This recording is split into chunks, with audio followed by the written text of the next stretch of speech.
Hello दोस्तों, मैं हूं आपका दोस्त एडवोकेट शिवेंद्र प्रताप सिंह। आज हम आपको बताएंगे 376 का केस हो या वर्तमान समय में धारा 64 का केस हो, तो आप सबको मालूम है कि पीड़िता का जो बयान है 161 का बयान, 164 का बयान, वो बहुत ही इम्पोर्टेंट होता है।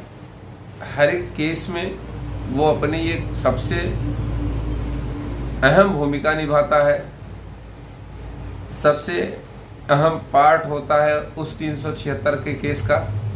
देखिए, अब 161 का बयान और 164 का बयान नहीं होता है, ये कहा जाना एकदम गलत है। हाँ, अब वर्तमान समय की बात करी जाए धारा 161, 164 के बयान की, तो वर्तमान समय में 180, 183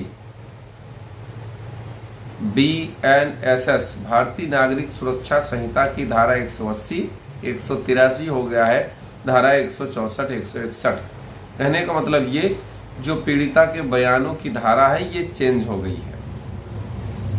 161 और 164 जैसा कि आप सबको मालूम होगा, अगर 161 CRPC की बात करी जाए तो जब भी आप 376 की FIR दर्ज कराती हैं तो 161 का बयान का मतलब है कि आप विवेचक के सामने, IO के सामने, इंस्पेक्टर के सामने, दरोगा के सामने जो आपने बयान दिया उसे 161 का बयान कहा जाता है।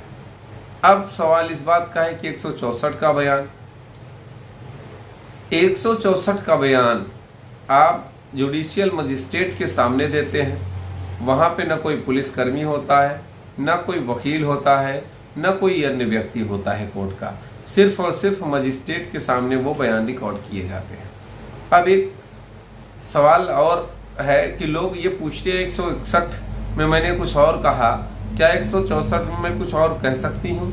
देखिए, 161 भी आपकी मर्जी, 164 भी आपकी मर्जी, लेकिन कंट्राडिक्शन अत्यधिक करने से या अत्यधिक कंट्राडिक्शन होने से फर्क केस पर क्या पड़ता है कि जब भी कंट्राडिक्शन अत्यधिक हो जाता है कि 161 में आपने कुछ कहा है, 164 में कुछ कहा है, FIR में आपने कोई और कहानी, यानी कि ये तीनों चीज़ें अगर अलग अलग हो गई और पता चला मेडिकल भी सपोर्ट नहीं कर रहा है 161, 164 और FIR को, तो सीधी सी बात है इन सब चीज़ों का बेनिफिट अभियुक्त को जाएगा।